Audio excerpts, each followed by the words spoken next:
Ladies and gentlemen, every day you tune in, you know that it's edutainment that will flow through your screen. I'm Austin Yambok, and this is the Great Debaters Contest, Kiambu edition. And I am Mariam Bashar. Welcome to the show. Today we have Thika High, which of course gave us the great Austin Yambok. Thank you very much.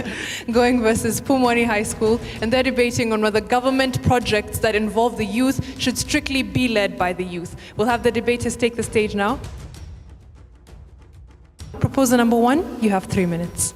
The youths can no longer be termed as leaders of tomorrow, but of today. If I don't lead today, I will never lead. Onyango Kevin Otieno from Pumwani Boys High School, ready to propose the motion, government projects that involves the youth should strictly be led by the youth. The youth constitute of 78.31% of the country's population age. That is according to the Institute of Economic Affairs of 2010. And therefore, this gives the youth the higher population bulge that we have in the country. Why the youth? Indeed, we have government projects that involve the youth, and this include the Youth Enterprise Development Fund, the Youth Employment Scheme Abroad, National Youth Service, Kenya Youth Empowering Project, composed of 3 components, where we have the labor-intensive, that is the kazi kwa vijana, private sector, and the capacity building, without forgetting the Uwezo Fund. Why the youths that should they be leading these projects? Kenya young people are brimming with talent, entrepreneurial energy, and youthful enthusiasm, which when utilized by being given this position of leadership, then they can take these projects to another height.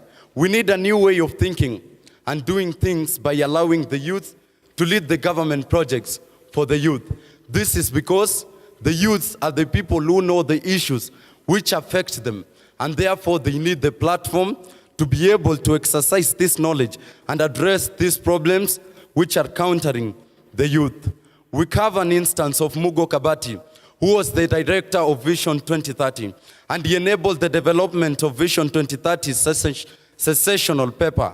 And this is an example of what a youth can do when given the position to lead these youth development projects.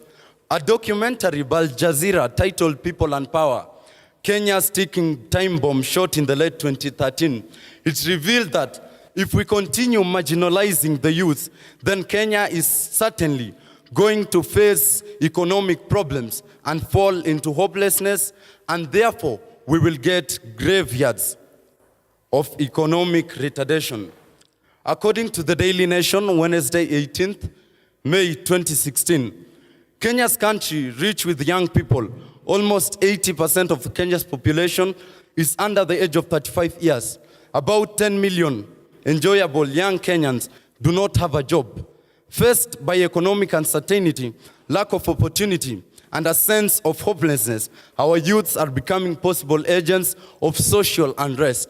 And therefore, if these youths are given the opportunity to be leading these projects that involve them, we can see massive transaction. Finally, according to the Youth National Charter of 2013, Article 2, says that the youth have a right to participate in leadership role, especially in issues involving them. Let us give the youth a chance. Thank you. Opposition, you have 3 minutes for your opening statements. Our worthy adversaries are proving to be eagles, soaring great heights on wings, but I'd like to let you know that we pluck feathers. Now, this is Kana Chege from Thika High School, and I'm here to oppose the motion that government development projects for the youth should strictly be led by the youth. Now, I'd like to draw attention to the 61% of the total youth population of Kenya that are unemployed. Now, the Kenyan government has come up with development projects to aid this youth and to eradicate problems such as unemployment, as earlier mentioned. Now, the leadership, being the act of taking up a role of responsibility over a group of people or over some certain undertakings, this crucial position should be left to the more experienced, to the more matured, and to the more seasoned population of Kenya. That is only found under the government. Now, leaving roles of responsibility over sensitive development projects such as these is like taking out the C from an ICU patient. It never works out. Now, persons above the earlier mentioned age bracket, that is 18 to 35 years, are well versed in the management of these development projects. And they're well versed in the management of resources as well. Human resources being the most important of these resources, they're able to manage these well. Now, see, the youth are not fully exposed to difficult situations that require critical thinking and sober decision making. Because, see, the reason is one: youth are distracted by very petty things, such as parties and women. You know they like. Now, this is why we should oppose this motion, with the notion that a new broom sweeps better, but an old one knows all the corners. Now, these proverbial corners include fraudsters, conmen, and misdocumentations that could actually get one of these projects to, go down. So I'd like to give you an example of a youth development project that was run by a non-youth, that was run by a youth and failed terribly. See, the Youth Enterprise Development Fund from 2006, led by Bruce Odhiambo, who was actually 27 years old, 8 months at the time, failed because 400 million shillings was lost to corruption. Now, if we leave this leadership of these development projects to the youth, such problems might arise. Now, instead of giving the leadership to the youth, why don't we first train them to take up these leadership responsibilities before putting them in them? Now, I'd like to draw your attention to the NYS. In June 2013, 57,000 youth were funded with 5.9 billion for the empowerment economically, and they further trained 200,000 people. Therefore, we should leave this leadership to the elderly, rather. So you'd be making a very wise decision by opposing this motion with the rest of us. Thank you so much. We'll be hearing rebuttals now, beginning with the proposition. You have 3 minutes. Washington Aburiri from Pumwani High School, proposing the motion that government projects meant for the youth should strictly be handled by the youth themselves. Just to get us on track, I think I should quote the words of Rick Warren, who is a U.S. author and founder of the Saddleback Church, the eighth largest church in USA. He says that when he was 25 years old, he had the same ideas he has when he's 50 years old, but there was no one to listen to him. So, onto the first point. With the passage of the new Constitution of Kenya, 2010, Kenya heralded a new dawn. Kenya youth played a decisive role in the struggle for and the passage of the Constitution. Indeed, our Constitution was written with the blood of Kenyans. Back in history, in 1997, alone, approximately 20 young people were killed by police officers in the demand for a new Constitution during the Sabasaba rally. Many young Kenyans gave their lives, limbs, careers, and even education to the fight for a new democratic constitution that will establish equality and non-discrimination. Mark my words, equality and non-discrimination. I think equality and non-discrimination is the cornerstone of citizenship and is outlined in the Article 27 of the Constitution of Kenya. We, the youth, therefore regret the continued discrimination the youth face in all spheres of life in Kenya, including but not limited to the application of the law and access to opportunity. The youth have become the target of exploitation by the richer and more powerful members of our society. Young men and women are seen mostly as objects and a market for goods and services and as tools to be used for increasing the wealth and reach of the powerful. It is time we demand for the total overhaul of all sports associations in Kenya to weed the associations of old men and old women who have run these associations down corruptly and incompetently. It is unfortunate and demoralizing that averagely only 10% of the members of these governing bodies, that's according to the Kenya National Youth Policy, to the sports association consist of young people below the age of 35 years. And yet it is the youth who play the football and do the athletics. Why then shouldn't they significantly participate in the administration and policy making of this sports association? Let's look at the Nyamwea's crisis. Nyamwea, as per now, is 61 years old. He took the FKF chairmanship in 2011, and he was forced to withdraw on February 2016, this year. Let's look at how our national team is faring. we can conclude that it is not something to stand and be proud of. It is very demoralizing to see our national team sinking down, and we as the youth take most of the part in participating. So just to conclude, I urge you to stand up together with me to fight for the youth and their projects, that they govern it themselves. Thank you. Opposition will hear your cross-examination. You have 3 minutes. Hi everyone, I'm Mini Mo. Touch a tiger by the toe. If he's your foe, what do I mean? How many of us will dare to touch the tiger's toe? It will tear you apart. Before I start putting down the facts, I would like to counter my worthy opponent. He said, youth are the leaders of today, not tomorrow. But we all know that is a fact, that the youth are the leaders of tomorrow. Why is it? Because they are not leading now. They are the leaders of tomorrow. Again, he said that the UN Charter says that the youth have a right to lead. I would like them to explain to us who a youth to them is. Is it 1 to 10, 10 to 20, 20 to 30 years? We would like to know, according to them, how old a youth is. Again, he said, there's a guy he mentioned that he had an idea when he was 25. He had an idea when he was 25. And he had the same idea when he was 50. So that shows that even when you're old, you still have ideas that are the same to that person who is 25 years old, as he called a youth. Our research concluded that a youth is anyone between the ages of 25, between the ages of 18 to 35, sorry. He said that when we let the youth lead, it will be fair. And he said that the UN Charter is against discrimination. So, my opponents, I would like to take you again back to the motion of the debate. The youth, should they strictly lead the development project? If they strictly lead the development project, since you don't want them to be discriminated, you will be discriminating the others, that is above 35 years and above. They have experience. The Englishman said, old wine tastes better than new. Take, for example, a brandy of 1969 and a brandy of 2016. A brandy of 1969 in auction will be sold at a higher price since it has more value. What am I saying?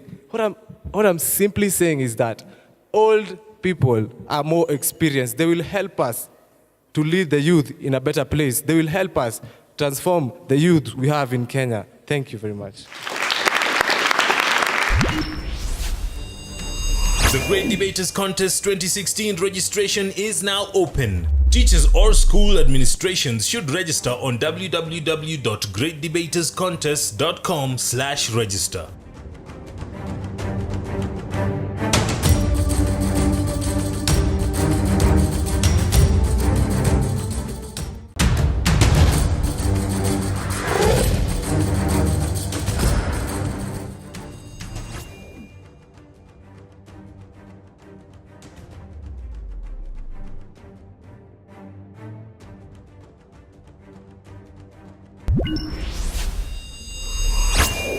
Proposition have been asked, how will they be sure that if the youth are put in positions of power, they will do a better job than their older predecessors?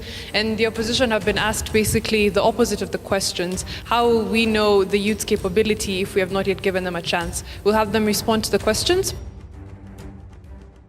Proposal number 3, you have 3 minutes. Jules Mugisha, Pumwani High School. I would like to begin by answering our worthy opponents who asked us who a youth is.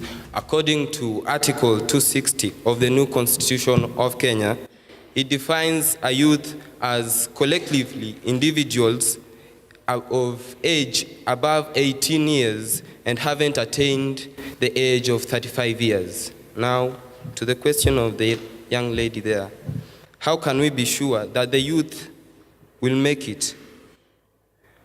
Take, for example, Mugo Kabati, who has led the Vision 2030 initiative. In his term of leadership, there has been quite a number of cases of success, unlike the other leaders we are seeing today running the youth projects of the government.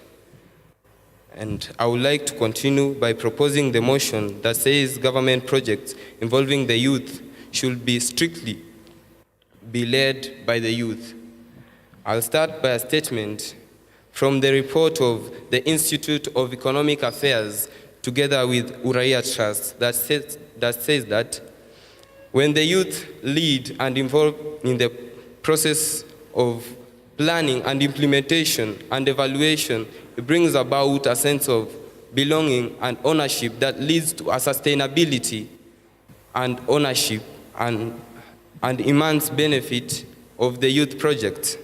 Youth can mobilize pressure against corruption and rent-seeking in quotes, thus contributing towards ensuring transparency and accountability by duty bearers in the implementation of development projects. Corruption has been evident in the NYS, the National Youth Service, whereby in the past 4 years, 2 of its chairmen have been demoted because of corruption and embezzlement cases. One of them is Kiplimo Ragat, who is facing charges for embezzling about 800 million Kenyan shillings. This is to say that the leaders who have been leading these projects have not been efficient enough because they cannot present the results when they have been in office. And yet, the institution put in place to fight against these crimes of corruption in these projects have been lackadaisical in performing their duties. We cannot stand here and allow them to continue leading this way. Therefore, I strongly suggest that the youth be allowed to lead their projects, for they know what's better for them.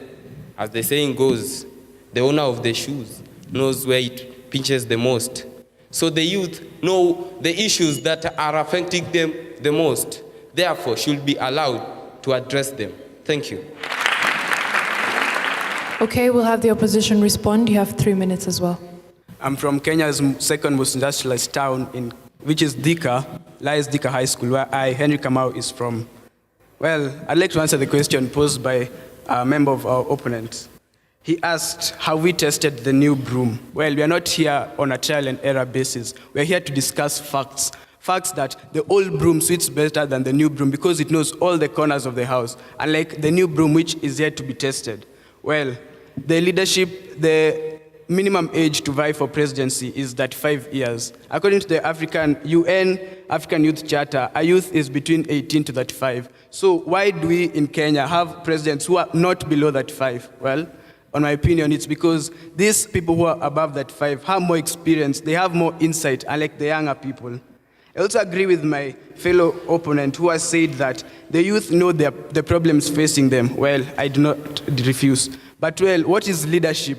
This is the act of giving insight, vision to a people. Well, 2 blind men cannot cross a road. Why? Because they cannot see, and a catastrophe will occur if they led each other. Well, our youth, I will equate our youth to these 2 blind people. They're all of the same age, they understand their issues, but they need an older person to go there, to lead them, to show them how the way is. If you say that the youth only should lead their projects, well, I'd like to strongly disagree. Well, we have FIFA, which is a world governing body for football. Most of our footballers play between the ages of 18 to 34, 35, then retire. Why? Because they've become old. After retirement, most of these people will take up jobs in leading the FIFA, and many people can agree that FIFA has succeeded with the leadership of old people.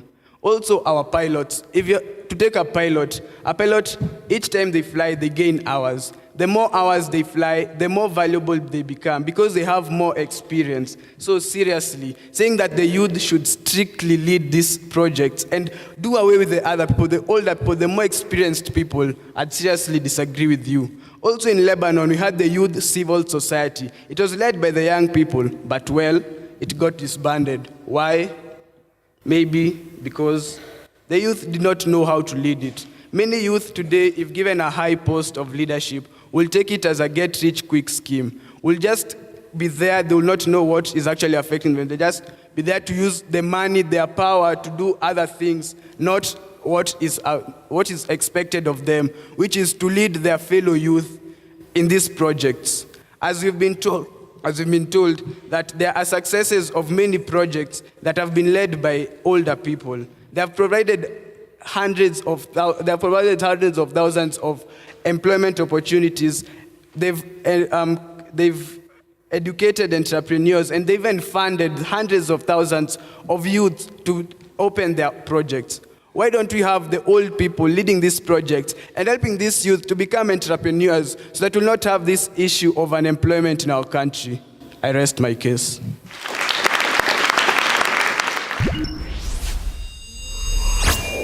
We'll hear closing statements now, beginning with the proposers. You have 1 minute.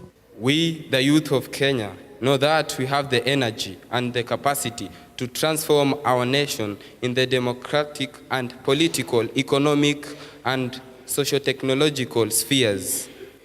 It's time for a strong and vibrant youth platform as a voice of reason for the youth. Otherwise, we will continue to suffocate their aspiration.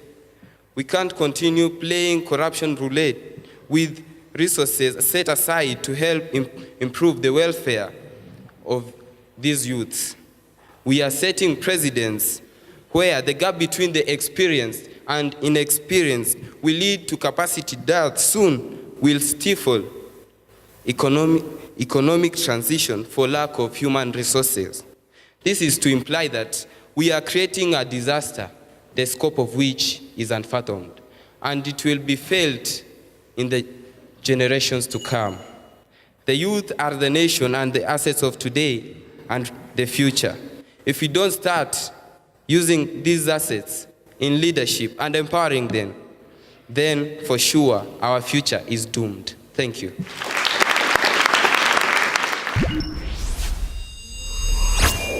Opposition, you have a minute as well for your closing statements.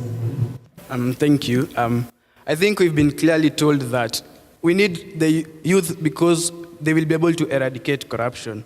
Well, I don't think that corruption in any means is only done by old people. Even young people might undertake in corruption. Back to the proverbial old broom and new broom. This new broom requires to know more corners of the house. These corners in this country are conmen, fraudsters, false documentation. If these young people had this insight, they'll be able to lead these projects well. But the old people already have them, so why don't we give them the chance? Also, will you go to your parent to ask him for advice over a certain issue, or will you go to your peer over an issue he has never experienced? You two have never experienced something, but your parent, who is definitely older than you, has experienced, and he'll be able to give you better advice. He has more insight to help you and to give you the leadership that is required. So I don't think we have anything to debate here. Move over to this side. Oppose this motion, because seriously, we require old people to lead us. We need insight. Thank you.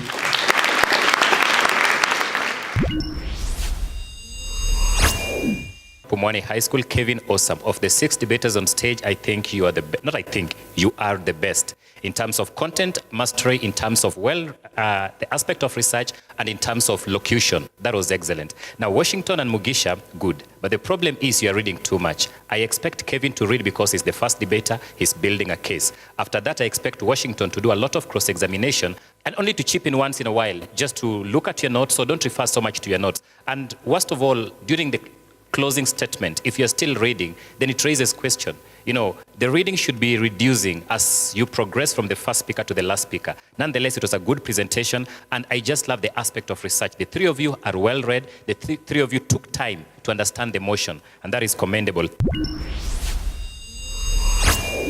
I must commend the two teams for one, making reference to various documents that show that you have read.